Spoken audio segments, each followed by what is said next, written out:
একটা বাক্য বলি জনাব সিদ্দিকী, যে আমরা এই বাক্যটা 2024-এ মানে 2024-এর ডিসেম্বর থেকে যখন শেখ হাসিনা বললেন যে আমরাই একটা প্রার্থী দাঁড়া করাবো, তার মধ্যে থেকে আর কেউ যাতে এরকম না বলতে পারে যে প্রার্থী ছাড়া এরকম ইলেকশন হয়েছে, সেইটার পরে তো সেই সময় অভিযোগটা হচ্ছে এরকম, ক্ষমতার প্রভাব খাটিয়ে শেখ হাসিনা সরকার কাউকে জোর করে, কাউকে আর্থিক সুবিধা বা অন্য সুবিধা দিয়ে প্রলোভন দেখিয়ে নির্বাচনে আনে। আপনি কি এই কয়টা ক্যাটাগরির কোন ক্যাটাগরিতে পড়েন, মানে জোর করা, সুবিধা, অন্য সুবিধা? আমার সাথে কোনো, শুনেন, আমি যেদিন থেকে আওয়ামী লীগ থেকে বহিষ্কৃত হয়েছি তারপরে কোনোদিনই শেখ হাসিনার সঙ্গে আমার যোগাযোগ হয়নি এবং তার কোনো প্রতিনিধিও আমার কাছে আসেনি। আচ্ছা, আপনি যেদিন আওয়ামী লীগ থেকে বহিষ্কৃত হইলেন, আমি কিন্তু আপনার যে নির্বাচনী এলাকা বা আপনার যে জেলা, সে জেলাতে আমি অনেকবার সফর করেছি। আমি দেখেছি যে আপনার জনগণ আপনাকে আসলে কি চোখে দেখে।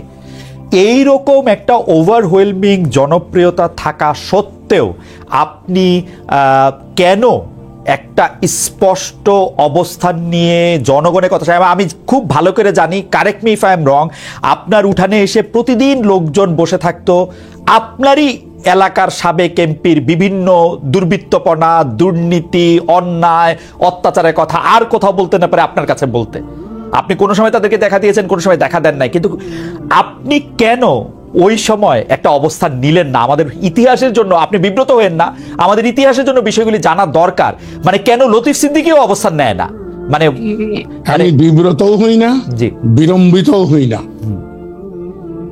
আমি, আপনার কি মনে আছে, আমি 18 সালেও প্রার্থী হয়েছিলাম এবং 18 সালে প্রার্থী হওয়ার পর আপনি ভাবতে পারেন আমাকে আইয়ুবের কোন সমর্থক 60-এর দশকে কোনদিন আক্রমণ করেনি। বাংলাদেশ প্রতিষ্ঠার পর জাসদ কোনদিন আমাকে আক্রমণ করেনি, রাইট?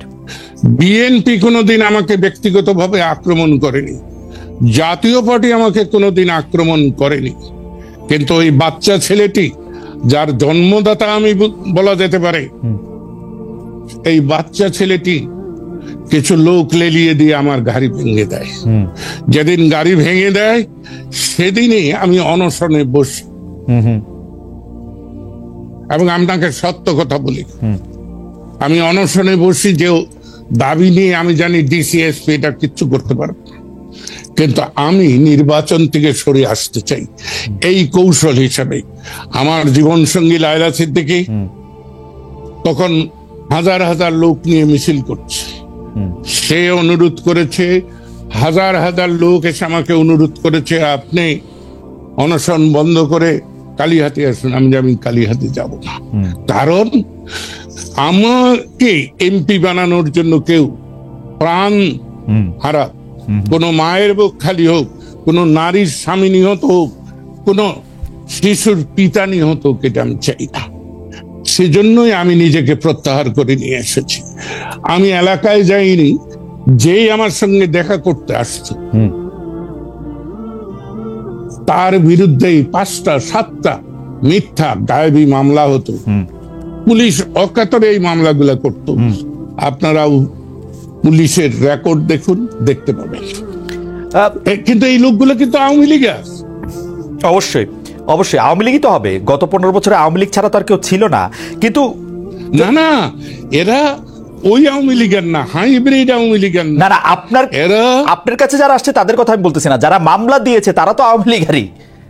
যারা মামলা দিয়েছে, অত্যাচার করছে, তাদের কথা আমি বলতেছি। আপনার কাছে যারা আসছে তাদের কাউরে কাউরে আমি আওয়ামী লীগের হিসেবে চিনি, তাদের কাউরে কাউরে আমি সাধারণ জনগণ হিসেবে চিনি, যারা আপনার কাছে এসছে এবং মামলা। তাই এই দায়িত্বশীল আইন শৃঙ্খলা রক্ষাকারী পুলিশ বাহিনী এই কাজগুলা করেছে। কিন্তু জনাব সিদ্দিকী, আপনি কি এইটা স্বীকার করবেন না, আপনি যেহেতু 2018 সালে কথা তুললেন, যে টাঙ্গাইলে সিদ্দিকী পরিবার, আপনার সহোদর ভ্রাতারাও এইটার সাথে সরাসরি জড়িত ছিল, যখন রাজনৈতিকভাবে আপনাকে নানাভাবে, আমি বলবো এটাকে মোকাবেলা আমি বলবো না, রাজনৈতিকভাবে আপনার বিরুদ্ধে যখন ষড়যন্ত্র হয়েছে, তখন আপনার সহোদররাও এর মধ্যে জড়িত ছিল। এবং আপনার সহোদররা যে টাঙ্গাইলে মানে আপনাদের পরিবার যে অনেক বড় ফ্যাক্টর, এর মধ্যে তো সবসময় এটা পজিটিভ ভাবে এইটা উচ্চারণটা আসে নাই। যতটা পজিটিভ লতিফ সিদ্দিকীর নামে আসছে ততটা পজিটিভ তো অন্যদের ব্যাপারে আসে না। এবং কেউ কেউ দাবি করে থাকেন এর জন্য আপনি দায়ী, আপনি বড় ভাই, আপনি বাকিদের এক ধরনের প্রশ্রয় দিয়েছেন, সাধারণ ইয়াতে তৈরি করেছেন। আমি প্রশ্রয় দেইনি বলেই কিন্তু আমার উপর রুষ্ট ছিল। শুনেন, আমার সাথে বঙ্গবীর কাদের সিদ্দিকীর আজকে সেই তার বালক আমি কিশোর বয়সের যে সম্পর্ক, এখন সেই সম্পর্ক, এবং আজকে আমার যে অস্তিত্ব রয়েছে, এখনো যে আমি যেভাবে সম্মানের সঙ্গে চলছে, এটা বঙ্গবীর কাদের সিদ্দিকীর ভালোবাসা।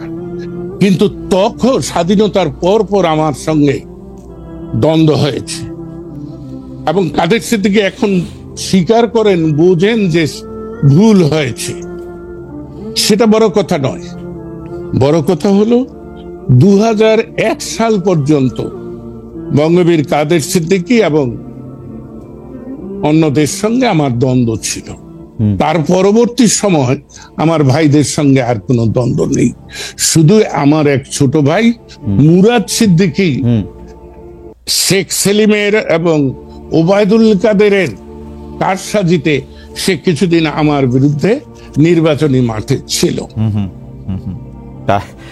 এছাড়া আচ্ছা, আমি একটু আপনার স্থানীয় পর্যায় থেকে আমি একটু ন্যাশনাল এটা একটু ফোকাস করতে চাই। যে মানে আমার মনে হয়, এটা আমার প্রশ্ন করতে গিয়ে আমার মন্তব্য, যে শেখ হাসিনার হঠকারিতার ফলে, এবং যে হঠকারিতার শাসন উনি 1.5 দশক ধরে চালু রেখেছিলেন, এই পর্বে মানে যেটাকে আমি আওয়ামী লীগ সরকারের হঠকারিতা বলি, সেইটার কারণে মুক্তিযুদ্ধের চেতনা, বঙ্গবন্ধুর আদর্শ তারুণ্যের কাছে তিক্ত বিষয় হয়ে পরিণত হয়েছে। এর সঙ্গে বিরোধ তৈরি করে দিয়েছে, মুখোমুখি দাঁড় করিয়ে দিয়েছে। এইটা থেকে উত্তরণের আর কোনো পথ আছে? মানে এই যে একটা ডিভাইড, এই ডিভাইডটা থেকে কি আসলে উত্তরণের কোনো পথ আছে? অবশ্যই আছে। পৃথিবী এইরকম দ্বন্দ্ব কিন্তু পৃথিবীতে নতুন না। পৃথিবী দ্বন্দ্ব সংঘাতের মধ্য দিয়ে গিয়েছে। আজকে যে আমরা ইউরোপ আমেরিকার কথা বলছি, এটা 100 বছর 200 বছরে আজকের ইউরোপ আমেরিকা নয়, এটা 1000 বছর লেগেছে। আমরা যে রেনেসার কথা বলি ইতালিতে, সেই রেনেসা আসতেও এবং আসার পরেও আজকে আমরা প্রায় 500 বছর এইখানে আছি। তাই এটা কোনো সমস্যা না। শেখ হাসিনার হঠকারিতা নয়, তার কর্তৃত্ববাদিতা, প্রভুত্বকামিতা, এটাই সর্বনাশটা করেছে। এবং অর্থলোলুপতাও আমি বলবো, এই সব মিলেই এই অর্থ লোলুপতাটা, এইটার ব্যাপারে মানে ইন্টারেস্টিং। মানে এটা কখন থেকে, স্পেসিফিক কখন থেকে এটা তার মধ্যে থেকে আসলো? অনেকেই মনে করে থাকেন যে শেখ হাসিনাকে এই পথে, এই অর্থলোলুপতার পথে নিয়ে আসার জন্য শেখ রেহানা দায়ী, কেউ কেউ বলে থাকেন তার পুত্র জয় দায়ী। আপনি এটাকে কিভাবে দেখেন আসলে?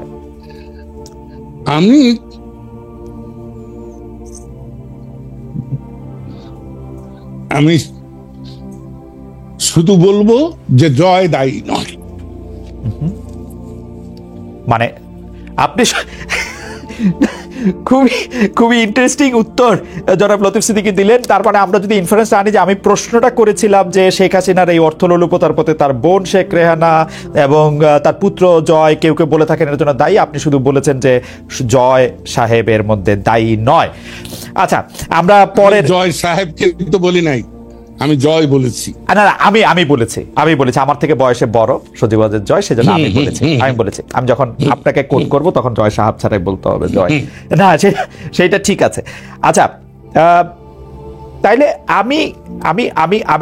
আপনি বলছিলেন যে এই যে মানে একটা কর্তৃত্বপরায়ণতা, এইটা যে আসলে এই জায়গার মধ্যে দাঁড় করিয়ে দিয়েছে তরুণদের আওয়ামী লীগের সমর্থক, যেহেতু সেটা শেখ হাসিনা এতদিন ধরে সবচেয়ে বেশি বিক্রি করছেন স্বাধীনতার চেতনা, খুব ভুলভাবে এবং খুব অন্যায়ভাবে, খুব মিথ্যা কথা বলে এই যে মুখোমুখি দাঁড় করায় দিছে এই স্বাধীনতার চেতনা বনাম স্বাধীনতার চেতনা না, ৭২-এর সংবিধান বনাম এইটা ৭১ বনাম ২৪, এইটা থেকে আসলে মুক্তি পেয়ে ইউনাইটেড হওয়ার আমাদের জায়গাটা আর আছে কিনা? তো অবশ্যই আছে। আমি তো রাষ্ট্র সংস্কার নিয়ে ভাবি না, আমি ব্যক্তি সংস্কারে ভাবি। আমার আচার, আমার আচরণ, আমার চিন্তা, আমার ভাবনা, আমার চৈতন্যকে যদি আমি পরিবর্তন করতে পারি, তাহলে স্বাভাবিকভাবে এই জটিল পরিস্থিতির অবসান হবে, ঐক্য এবং ভালোবাসার বন্ধন সৃষ্টি হবে। সমস্যাটা হলো আমরা রাজ্য আর রাষ্ট্রের যে ব্যবধান, এই জায়গাটাকে মূল্যায়ন করতে পারিনি। রাষ্ট্র নাগরিকের, রাষ্ট্রের মালিক নাগরিক, সে বিত্তহীন